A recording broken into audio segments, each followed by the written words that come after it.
ఇంట్లో తల్లిదండ్రులు చేసే పనులు, మాట్లాడుకునే మాటలు చిన్న పిల్లలపై ఎంతో ప్రభావం చూపుతాయి. అందుకే పిల్లల పెంపకం విషయంలో తల్లిదండ్రులు కాస్త జాగ్రత్తగా ఉండవలసిన అవసరం ఉంది.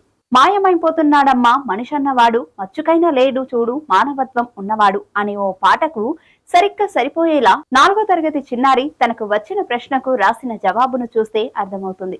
రాజన్న సిరిసిల్ల జిల్లా చందుర్తి మండలంలోని ఓ ప్రభుత్వ పాఠశాలలో 4వ తరగతి వార్షిక పరీక్షల్లో భాగంగా ఆంగ్ల ప్రశ్న పత్రంలో అమ్మకు నచ్చినవి నచ్చనివి అని వాటి గురించి ఒక ప్రశ్న అడిగారు.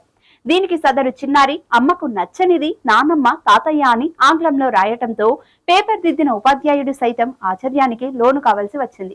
నేటి సమాజానికి వృద్ధాప్యంలో తల్లిదండ్రులు అత్తమామలు భారంగా మారారని, వారి పట్ల ప్రేమ ఎలా ఉందో సదరు విద్యార్థి సమాధానం ద్వారా అర్థమవుతుంది.